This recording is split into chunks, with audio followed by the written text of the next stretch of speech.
Père, fais-le encore. Saint-Esprit, en mon temps, des miracles, oui, comme autrefois. Des miracles comme autrefois, des miracles comme autrefois. Ce cantique que vous avez chanté, Donne-moi cette vieille religion, a été écrit par Charles Davis Tillman en 1873. Donc, en 1873, on criait déjà pour la vieille religion. Et les apôtres Pierre, Jacques, Jean, Jude qui était le frère de Jésus, criait aussi pour la vieille religion. Jude, le frère de Judas, dans Jude 1 verset 3, a dit que nous devions combattre pour la foi qui nous a été transmise une fois pour toutes. Ainsi, même les premiers apôtres se battaient pour la vieille religion. Et Gédéon criait, « Où sont les miracles dont nos pères nous ont parlé? Où sont-ils? Où sont-ils » Quand nous sommes sortis d'Égypte, il faisait référence aux jours de Moïse. Il parlait des jours de Moïse, les miracles de Moïse, les 10 plaies qui n'étaient pas de simples choses ordinaires, c'étaient des miracles massifs et puissants, changer toute l'eau des fleuves en sang.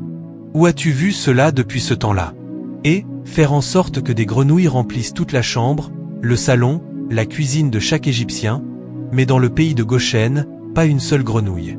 Un Dieu qui fait une démarcation. Un Dieu qui sépare les justes des injustes. Ô Dieu, puisses-tu te manifester de nouveau? Puisses-tu te révéler encore? Le Dieu qui a frappé tous les premiers-nés. Où est ce Dieu dont nos pères nous ont parlé? Où est ce Dieu qui est apparu physiquement sur le mont Sinaï? Où est ce Dieu qui marchait avec nous dans la colonne de feu et la colonne de nuée pendant 40 ans? Nous l'avons vu physiquement. Où es-tu aujourd'hui? Où est ce Dieu quand nous touchions le rocher et que l'eau en sortait? En fait, il faisait référence aux jours de Moïse et de Josué. Où est le Dieu de Josué qui a parlé au soleil pour qu'il s'arrête, à la lune pour qu'elle se tienne immobile, et tout le système solaire s'est incliné? Où est le Dieu de Josué qui a fait faire le tour des murailles de Jéricho pendant 7 jours, 7 fois, sans faire de bruit, et les puissantes, les immenses murailles se sont effondrées? Où est le Dieu de Josué et de Moïse? Moïse qui a levé sa verge et nous avons traversé la mer Rouge. La mer Rouge faisait 84 pieds de hauteur, un mur d'eau à droite, un mur d'eau à gauche, 84 pieds, et vous marchiez au milieu en voyant des poissons derrière l'écran de l'eau. Où est ce Dieu? Où est ce Dieu qui, par l'ordre de Josué, le successeur de Moïse, quand les prêtres porteurs de l'arche de l'Alliance ont posé le pied dans le Jourdain, le fleuve Jourdain, 3 millions de Juifs ont traversé le Jourdain à pied sec? Où est ce Dieu? La vérité, c'est que le Dieu des miracles ne nous a jamais quittés. La vérité, c'est que le Dieu des miracles d'hier est toujours le Dieu des miracles d'aujourd'hui. Il est le même hier, aujourd'hui et éternellement. Que le Dieu des miracles soit avec vous. Oui, il est le même hier, aujourd'hui et éternellement. Il n'a jamais changé. Monsieur, Gédéon qui demande où est ce Dieu, il a oublié cela. D'accord. Du temps de Josué jusqu'à son époque, Dieu a suscité 15 juges. 15, monsieur, et ces 15 juges étaient des faiseurs de miracles. Un homme appelé Shamgar, avec un aiguillon à bœuf, une mâchoire d'âne, a massacré 600 Philistins. Monsieur, je parlais ce matin d'une femme appelée Déborah qui s'est alliée avec les étoiles dans leur course pour combattre Sisera, et qui a ordonné aux étoiles, au soleil et à la lune de se lever contre Sisera. Un homme avec 900 chars, et le fleuve Kizon s'est levé et a balayé 900 chars, 900 guerriers sont morts avec leurs chars de fer à cause d'une femme qui avait de la puissance avec la création. Et Gédéon, tu demandes où est le Dieu de nos pères? Pendant ce temps, il n'y a aucune génération où le Dieu de tes pères ne s'est pas manifesté. En fait, juste quelques années avant que Gédéon n'entre en scène, il y avait un homme dont le nom était Samson. Un homme qui pouvait déchirer un lion en morceaux comme du papier. Un homme qui dormait à Gaza, et les Philistins ont encerclé Gaza. Et il s'est réveillé et ils ont dit, « Samson, les Philistins sont sur toi. » Et il est sorti et a emporté les portes et les 2 piliers. Êtes-vous entré dans les portes de la cité de prière? Avez-vous vu les 2 piliers des portes de la cité de prière? Savez-vous ce que cela signifie d'arracher des portes avec 2 piliers et de les porter de Gaza à Hébron? Gaza est un territoire philistin. Hébron est en Cisjordanie d'Israël. C'est 62 km. Excusez-moi. Pouvez-vous seulement marcher 62 km sans charge? Pouvez-vous marcher 62 km? Mais un homme appelé Samson a parcouru 62 km avec les piliers et les portes d'une ville sur son dos. Comment appelez-vous cela?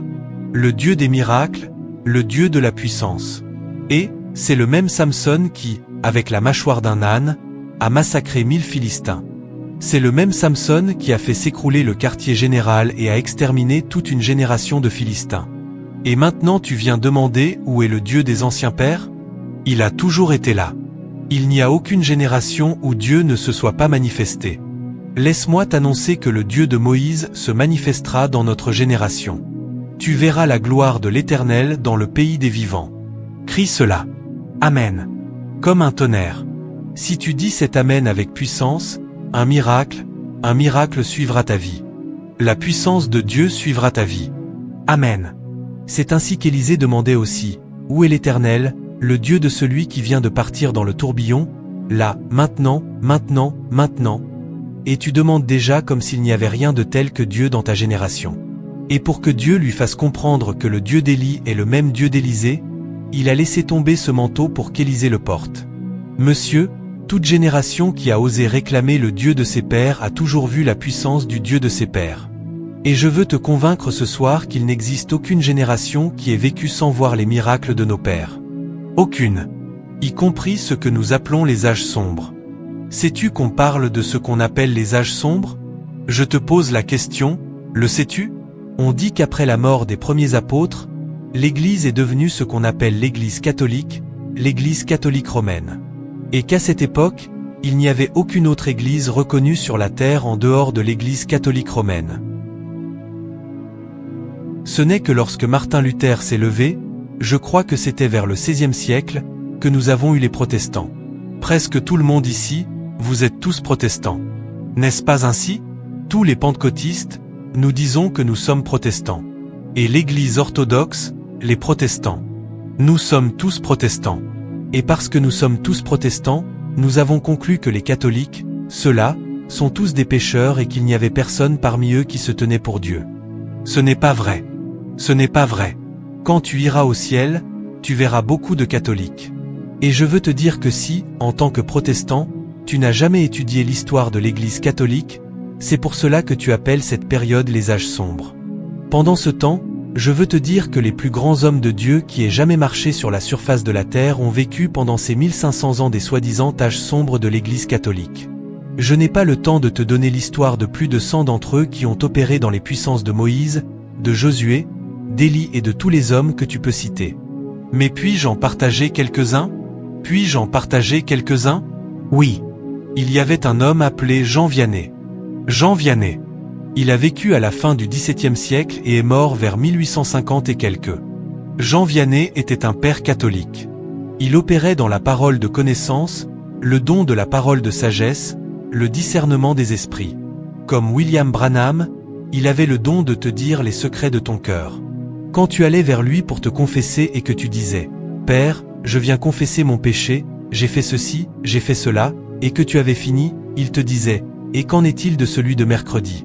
Car mercredi tu es allé à tel endroit, à telle heure, tu es entré dans tel hôtel et tu as pris cette jeune femme et tu as couché avec elle, tu n'as pas confessé celui-là maintenant. » Et quand tu avais fini de confesser, il disait « Et tu as menti jeudi. » À 12h30 de l'après-midi ou à 12h30 du matin à Monsieur Reguibé, tu as parlé ainsi, et tu finissais par confesser. Il n'y avait personne qui venait se confesser à lui sans tout confesser, car s'il ne confessait pas tout, il le lui disait, et il finissait par confesser. Jean Vianney est entré dans un niveau de puissance par un très haut niveau de consécration. Il mangeait un seul repas par jour pour le reste de sa vie, et il ne mangeait qu'un seul type de nourriture. Quelle était cette nourriture? La pomme de terre. Il ne mangeait pas de viande. Il ne mangeait pas de soupe. Il faisait simplement bouillir des pommes de terre. Un seul repas par jour, chaque jour, tous les jours de sa vie. Et c'était son vœu de consécration pour que Dieu me porte dans des dimensions. Jean Vianney, il y a eu tant de miracles créateurs dans sa vie, mais la dimension des miracles créateurs allait au-delà de la guérison des corps. Il est entré dans le miracle créateur de la nourriture. Il dirigeait un orphelinat avec environ 500 orphelins et filles. Un jour, toute la nourriture était finie. Il n'avait que suffisamment de farine pour cuire 3 pains pour 500 orphelines. Et ils ont appelé Jean Vianney pour prier. Et il a prié pour la farine et a dit « Continuez à retirer la farine du sac et à faire cuire le pain. » Ils ont cuit ce pain, ils ont cuit des pâtisseries, ils ont cuit des gâteaux, ils ont cuit, ils ont cuit, ils ont cuit. Ils ont cuit pendant 3 jours. Ils ont nourri ces enfants pendant 3 jours et 3 nuits. La farine ne s'est pas épuisée. Jean Vianney, un autre jour, on l'a appelé et on a dit « Père, toute la nourriture est finie et tous les orphelins. Il n'y a pas de nourriture pour eux aujourd'hui. Pouvez-vous prier encore ? Parce que nous nous souvenons du miracle d'hier. En fait, moi, j'aime ce genre de père. Oui. Il a prié et il a envoyé son serviteur aller vérifier le garde-manger. Le garde-manger est l'endroit où l'on stocke la nourriture, c'est l'entrepôt de la nourriture. Et quand cette personne est allée vérifier le garde-manger, elle a eu du mal à ouvrir la porte. Ils ont lutté et lutté, ils n'arrivaient pas à ouvrir la porte. Pourquoi ? Tout cet entrepôt, du sol au plafond, de mur à mur jusqu'à la porte, était rempli de blé, de maïs et de farine. En fait, Jean Vianney vivait dans une ville appelée Ar en France. Il a secoué toute l'Europe jusqu'au jour où Satan lui est apparu et lui a dit « Je te hais plus que tout autre homme sur la planète Terre.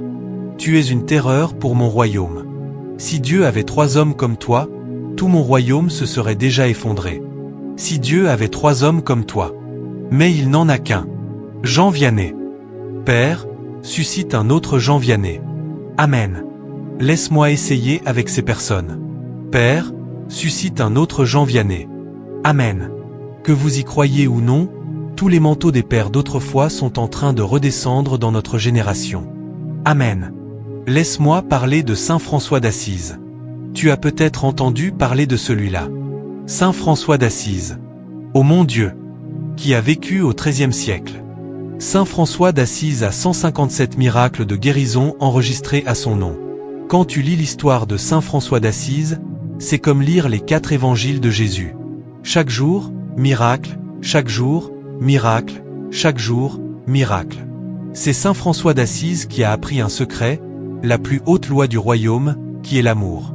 Et il a dit que l'amour est un langage universel. Lorsque tu laisses l'amour couler à travers toi, même les créatures les plus sauvages se prosterneront devant toi, parce que l'amour est le langage. Même les serpents, les lions peuvent être apprivoisés par la puissance de l'amour. C'est Saint François d'Assise qui avait l'habitude d'appeler les oiseaux et de prêcher aux oiseaux. La Bible dit « Allez par tout le monde et prêchez à toute créature ». Il n'a pas dit prêcher aux êtres humains, il a dit créature. Donc, si tu n'as pas encore commencé à prêcher à ton chat, ton ministère n'a pas encore commencé. Ainsi, Saint François d'Assise appelait les oiseaux et disait aux oiseaux « J'organise une conférence à telle date.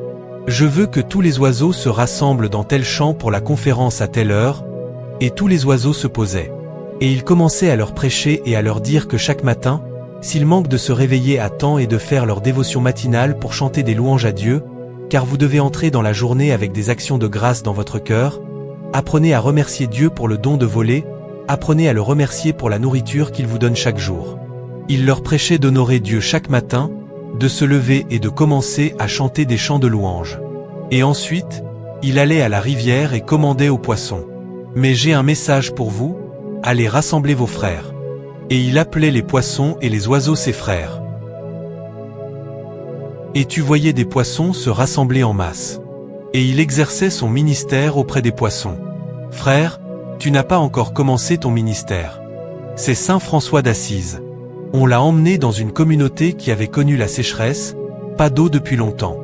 Et il est arrivé là avec son bâton et a frappé le sol. Pam, l'eau a jailli. Jusqu'à aujourd'hui, cette eau coule encore. Ainsi, il y avait des hommes dans ces âges sombres dont vous dites que rien ne s'est passé. Je te dis qu'il n'y a aucune génération où rien ne s'est passé, et je veux aussi te dire que dans ta génération, Dieu te relèvera. Il te relèvera. Amen. Il se manifestera. Il se manifestera. Amen. Cette génération. Amen. Ce Satan qui est apparu à Jean Vianney et a dit « Si Dieu avait 3 hommes comme toi, mon royaume se serait déjà effondré. Je veux annoncer à Satan que dans notre génération, il n'y en aura pas 3. Il n'y en aura pas 30. Oui. Il n'y en aura pas 300. Il n'y en aura pas 3000. Oui. Une armée se lève. Une armée. Une armée se lève. Une armée se lève. » C'est Saint François d'Assise. Il est allé dans un village particulier, je crois que cet endroit s'appelait Gubbio. Cet endroit avait un loup sauvage et vorace qui envahissait la communauté, déchirait les gens, les tuait et les mangeait. Un loup sauvage et vorace. Et les hommes de la ville ont décidé d'aller exterminer ce loup. Et ils sont allés dans la forêt et ils n'ont pas pu capturer le loup, et ils sont revenus avec leurs fusils. Et saint François leur a demandé, « Où êtes-vous allés ? » « Nous sommes allés tuer le loup. » Il a dit, « Laissez-le tranquille. Je vais m'en occuper. » Homme de Dieu, nous parlons d'un loup, pas d'un chien. Il a dit, « Je vais m'en occuper. » Saint François est allé dans la forêt. Quand le loup l'a vu venir, le loup a couru pour mettre en pièces l'homme de Dieu. Saint François a fait le signe de la croix et a dit, « Et, sois tranquille au nom de Jésus. » Et ce loup est venu se prosterner à ses pieds. Et Saint François a dit au loup, « Frère, frère loup, je suis venu conclure une alliance avec toi. L'alliance que je veux conclure avec toi, c'est de ne tuer aucun de mon peuple. Deviens simplement notre ami et chaque fois que tu auras faim, viens au village, dans la communauté. Nous garderons de la nourriture et nous te donnerons à manger. Nous, les gens du village, nous te nourrirons. Pas besoin pour toi de nous tuer. C'est l'alliance. Nous te nourrissons, tu ne détruis pas. As-tu accepté ? » Le loup fit comme ceci. Il a dit, « Si tu es d'accord, monsieur le loup, frère loup, serre-moi la main. » Et le loup a levé sa patte et a serré la main. Et il a dit, « Monsieur le loup, suis-moi. Je vais te présenter comme mon frère en Christ à mon peuple.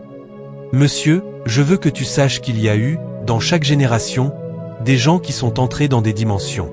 Cela s'appelle les puissances du siècle à venir. Oui. As-tu déjà entendu parler d'un homme appelé Saint Patrick ? Il était le saint de l'Irlande, l'apôtre de l'Irlande. Et, quand Saint Patrick est arrivé en Irlande, il est monté sur le sommet d'une montagne pour un jeûne de 40 jours.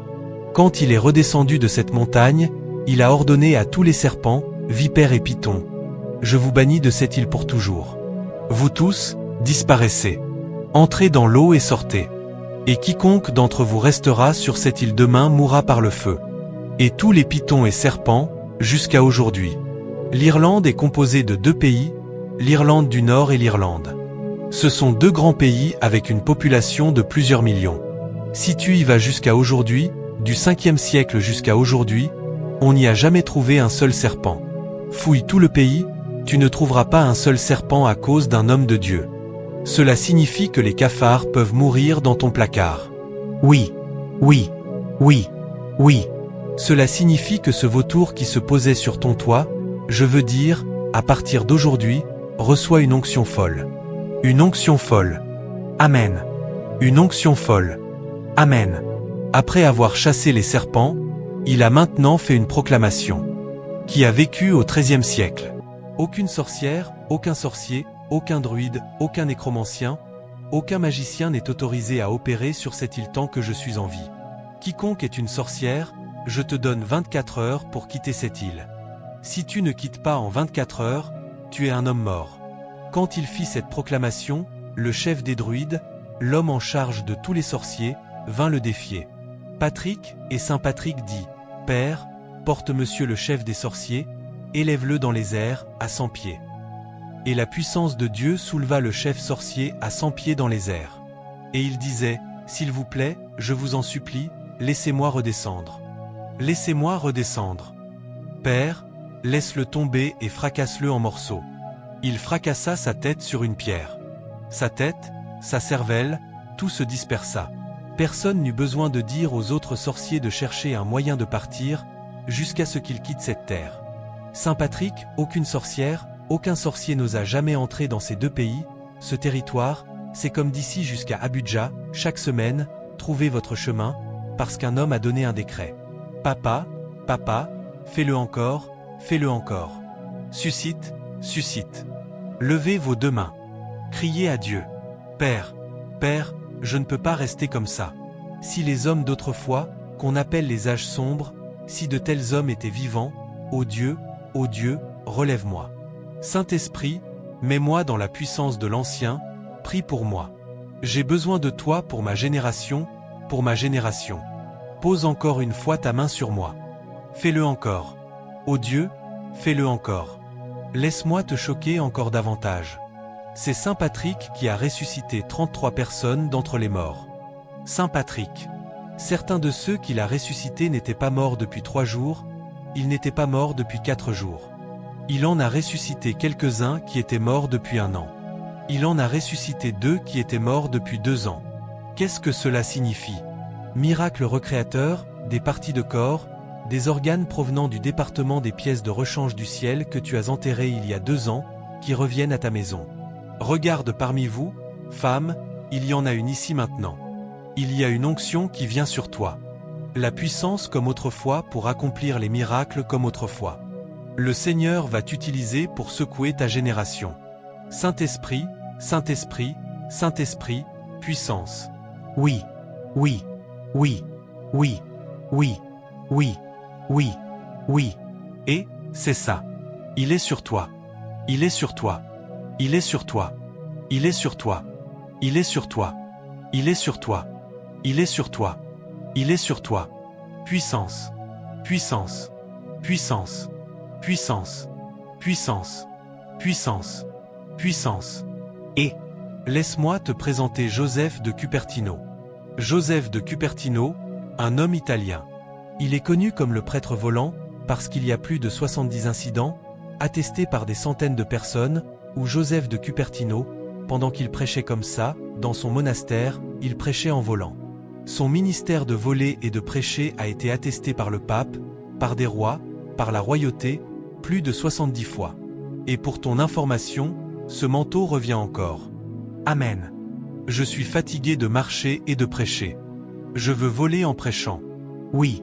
Une dimension en Dieu. Ce sont des hommes qui sont entrés dans ce qu'on appelle les puissances du siècle à venir. Ce sont les hommes dont je parle depuis 2 jours. Le sacerdoce originel n'est pas celui-ci. Le sacerdoce originel n'est pas l'enseignement et la prédication, c'est la démonstration. Le sacerdoce originel, c'est la puissance sur la création et sur la nature, le sacerdoce originel. Ô Seigneur, restaure, restaure, restaure, restaure. Joseph de Cupertino est entré dans cette dimension. Comment? Il jeûnait 40 jours et 40 nuits, sans nourriture, seulement de l'eau, 5 fois par an. Va essayer de le faire 2 fois par an, tu te connaîtras toi-même. Mais il y avait un homme qui jeûnait 5 fois par an, 40 jours et 40 nuits, année après année, année après année, année après année, jusqu'à ce qu'il commence à voler. Et ma Bible dit la gloire de la dernière maison. Je n'aurai pas le temps d'aller plus loin. Il y en a beaucoup. Il y en a beaucoup. Tout ce que je peux te dire, c'est que les plus grands hommes de Dieu qui aient jamais vécu sur la planète Terre ont exercé leur ministère pendant la période que tu appelles les âges sombres. Et la raison pour laquelle tu appelles cela les âges sombres, c'est parce que tu es protestant. Donc tout ce qui a à voir avec les catholiques, tu leur as tourné le dos. Pendant ce temps, cet homme que j'ai appelé Joseph de Cupertino, un homme de Dieu dont Stephen Brooks a prêché lors du programme de Paul Hénanche, la conférence d'Unami, quelqu'un sait de quoi je parle? Oui, certains d'entre vous y étaient. Stephen, un homme de Dieu très puissant. Cet homme de Dieu parle des manteaux. En fait, cet homme dont je parle, Stephen Brooks, opère aussi dans ce domaine. Il est en Amérique. Il va souvent au ciel. Il a des rencontres angéliques constantes. Jésus lui apparaît tout le temps. Il a un ministère très puissant. Stephen Brooks raconte qu'il a été emmené au ciel. Quand il est allé au ciel, il a rencontré Joseph de Cupertino, un homme qui a vécu il y a 350 ans. Il l'a vu et il s'est présenté à lui.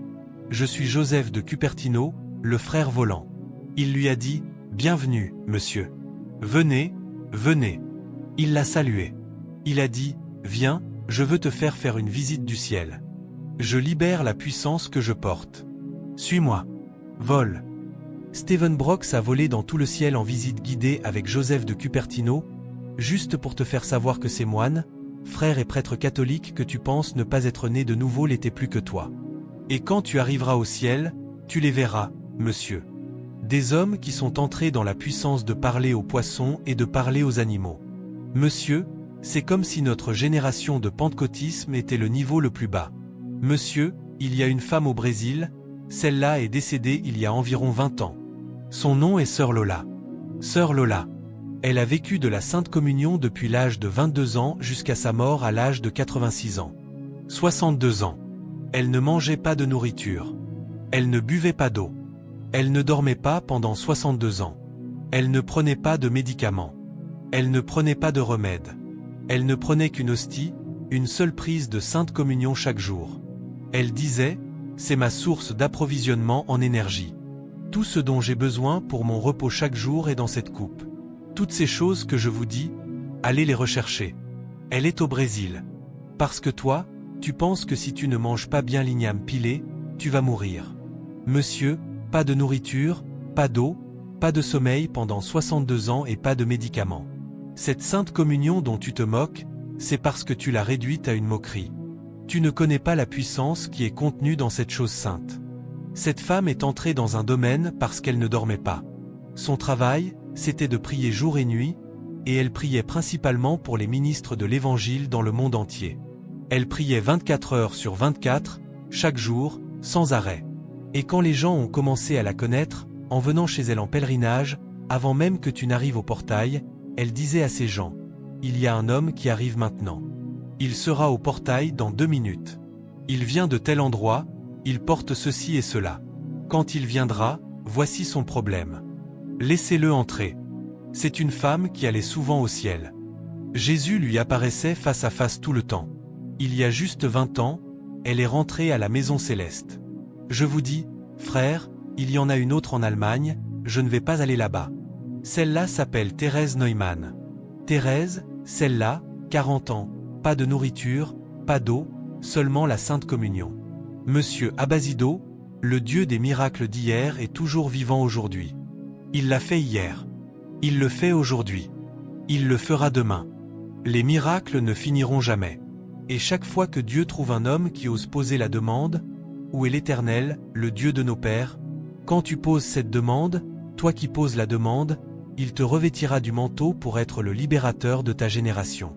Où est l'Éternel, le Dieu d'Élie? Élie a accompli 8 miracles, mais l'homme qui a dit « Où est l'Éternel, le Dieu d'Élie ?» a accompli 16 miracles enregistrés. Monsieur, si tu peux commencer à poser cette demande à partir d'aujourd'hui en disant « Père, je refuse d'être un homme ordinaire. Je refuse de quitter cette génération comme un homme ordinaire. Je dois porter ta puissance pour ma génération. Je veux te dire que cette prière, ce cri sera exaucé. » C'est ainsi qu'un homme appelé John G. Lake, qui était l'un des 9 pères fondateurs du réveil de la rue Azusa, et cette gloire Shekinah à Azusa était présente pendant 7 ans, et les miracles recréateurs ont opéré pendant 7 ans. Et après 7 ans, l'homme qui était à la tête de ce mouvement sous Dieu, William Seymour, qui avait l'habitude de s'asseoir au premier rang avec une boîte en carton couvrant sa tête. Pourquoi il couvrait sa tête avec une boîte en carton? C'était à cause de la gloire. S'il retirait la boîte en carton, n'importe quel jour où il la retirait, tous ceux qui étaient autour, frères, vous étiez sous la puissance. Et après 7 ans, il a retiré la boîte en carton et a donné la prophétie. Ainsi par le Seigneur, cette Shekinah retourne à la maison pour environ 100 ans. Et la gloire est partie et les miracles de cette dimension se sont taris et se sont arrêtés. Mais un homme appelé John G. Lake a dit, « Père, je n'accepte pas. Tu ne peux pas partir comme ça. Tu ne peux pas laisser une génération sans un témoignage de ta puissance. » Et une nuit, il ne pouvait pas dormir. Il était si agité. « Dieu, où est ta puissance dans notre génération? Je t'ai vu à Azusa. Nous ne pouvons pas attendre encore 100 ans. » Et dans le désespoir, il s'est levé au milieu de la nuit et a commencé à marcher dans les rues en criant, « Dieu, je dois voir ta puissance. Je dois voir ta puissance. » Pendant qu'il criait, il a vu une lumière brillante au loin qui s'approchait de lui. Il pensait que c'était un agent de sécurité, mais il a réalisé que ce n'était pas une torche, c'était un ange de Dieu. Ton cri fera descendre un ange du ciel. Amen. Ton cri. Ton cri. Cet ange s'est posé devant lui avec un livre, la Sainte Bible, dans sa main, ouverte à Acte 1 chapitre 1, Acte 2 chapitre 2. Et l'ange lui a dit, « Monsieur, tu as crié pour la puissance comme autrefois. Si tu paies le prix que ces 120 hommes ont payé dans Acte 1, Acte 2, quand tu paieras le même prix, tu auras le même résultat. Je lève la main. 37 d'entre vous, vous ne quitterez pas cette terre. Amen. Vous paierez le même prix. Oui. Vous aurez le même résultat. Amen. Les miracles d'autrefois reviennent. Ils reviennent. Oui. Laissez-le. Laissez-le partir. Laissez-la. Laissez-la partir. Laissez-la partir. Laissez-la partir. Puissance comme autrefois. Puissance. Puissance. Puissance comme autrefois. Puissance. La puissance de Dieu est en mouvement ici. Elle est en mouvement. Elle est en mouvement. Puissance, puissance, puissance, puissance, puissance. Gloire. Gloire, gloire. Il y a un ange de réveil. Il y a un ange de réveil. Il entre dans ta vie maintenant, dès ce soir. Ange de réveil. Ange de réveil. Il ira avec toi à partir de cette maison. Menteur. Puissance comme autrefois. Et, tu sais ce que John G. Lake a fait? Après avoir eu cette rencontre avec cet ange, il était ministre, pasteur dans l'église des Assemblées de Dieu. Qu'a-t-il fait? Il a fermé. Il s'est arrêté.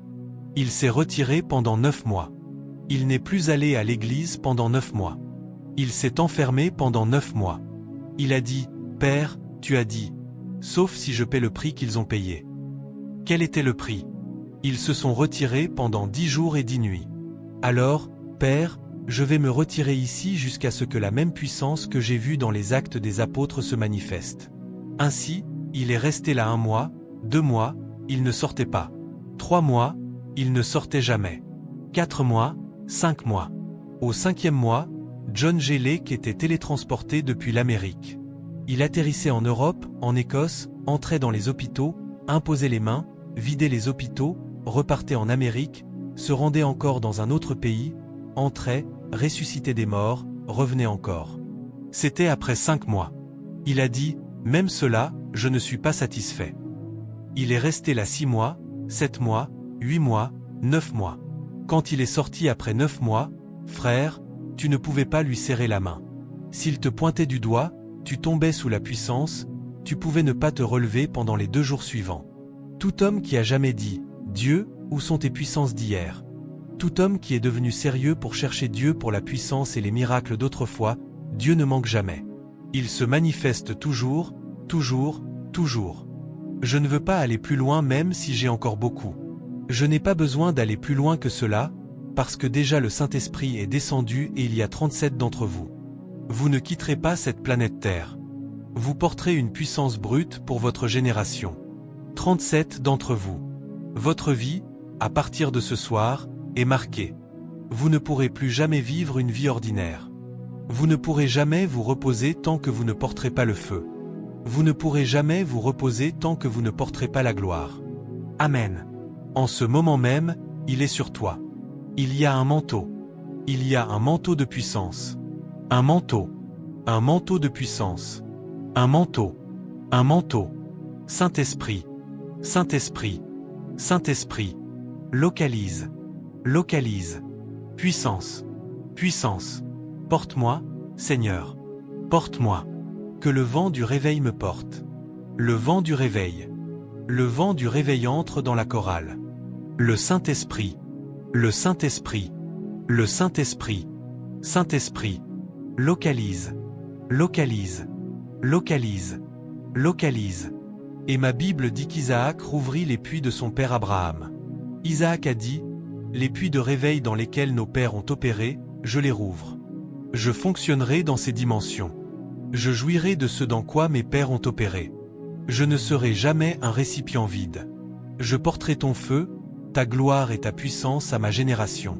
Laisse, oui. Une dimension en Dieu. Oui. Oui.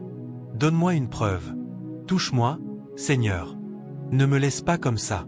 Ô Dieu, ma génération m'attend. Donne-moi la subsistance. Donne-moi maintenant. Seigneur, nous sommes ici.